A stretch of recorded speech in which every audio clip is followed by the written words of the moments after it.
real tools to be able to deliver for the people of the 2nd Congressional District, and I think I have a track record of having delivered for the people of the 2nd Congressional District.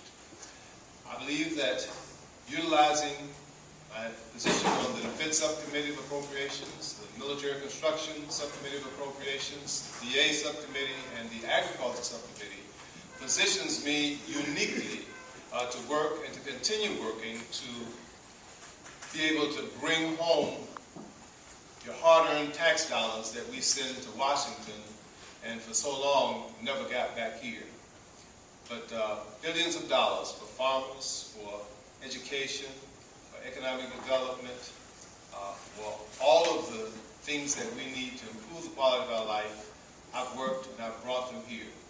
I would like to continue serving you, and I look forward to your extending my contract for another 2 years.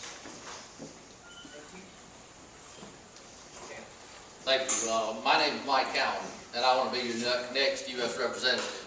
And I really prefer to be called a representative than a congressman, because a congressman to me seems like some kind of highfalutin title, when a representative is really talking about a job for the people of Southwest Georgia. Have you ever wondered what happened back when the Constitution was written, when they set up representatives in every area of the country? They would leave home, leave their families, leave their jobs, and go to Congress and go to Washington to represent the people. When they got through with their job, they'd come back home. And it was always more, it seemed, about home than it was about Washington at that time. But now the problem we have is that it's all about Washington.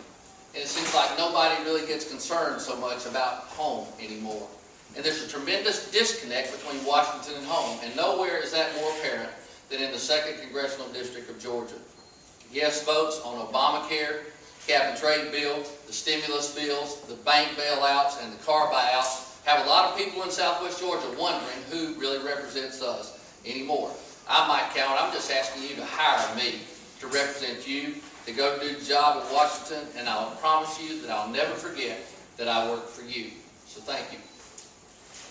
All right, we're going to move on to our question and answer. Mr. Bishop, this first question will be for you. You have 30 seconds. Then we'll move on to Mr. Keown's reply. Taxes are on the mind of every Georgian. What are your plans to help the average worker reduce the tax burdens on small businesses here in Georgia? Well, we just passed a $30 billion tax bill to try to give some relief to small businesses. If you will recall, in last year, in March, we passed a Recovery Act which provided about $800 billion in tax cuts for all Americans, payroll taxes as well as for small businesses. That was a necessity because we were in an economic recession. We still have got to reduce the tax burden. In 2001, I voted to reduce the taxes along with President Bush. In 2003, I didn't because we had to run a deficit.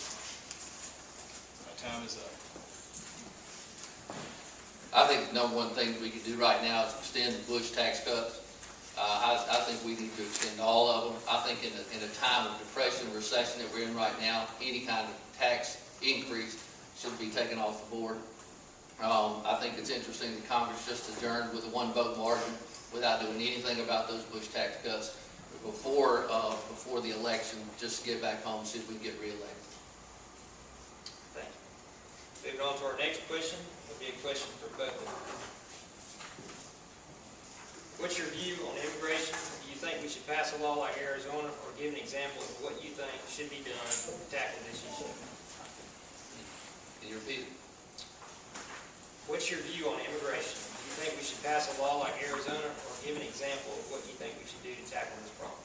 Well, the first thing we have to do is secure the border. I think until we secure the border, we absolutely cannot do anything substantial with immigration. But I think we know now that it's not just that people are coming across our border wanting to get a job. This is a national security issue now when people are coming across that border, many from some of the Middle Eastern countries that are now coming across wanting to do harm to Americans. So I think the number one thing we have to do is absolutely secure the border first. I couldn't agree more. I think that we first need to secure our borders, and after we secure the borders, or while we're securing the borders, we need to make sure that people who come to work are not able to flim-flam the employers who hire them. So we need to have the E-Verify Act in place so that we can protect our employers who are often given faulty identification pieces. I believe that the Arizona law is a law out of necessity with the attacks that have been made on civilians there in that community in the border area. I think that it's a good law. I think it just has to be applied fairly and effectively without profiling. All right, thank you. Our next question, again, is for each of you. It seems as though the only time that Congress is unanimous is when they are considering a pay raise for themselves. In this economic recession, do you support a congressional pay reduction, and will you sponsor a bill for one? Bishop, question. Congress had the opportunity just a few months ago to vote on a pay raise, and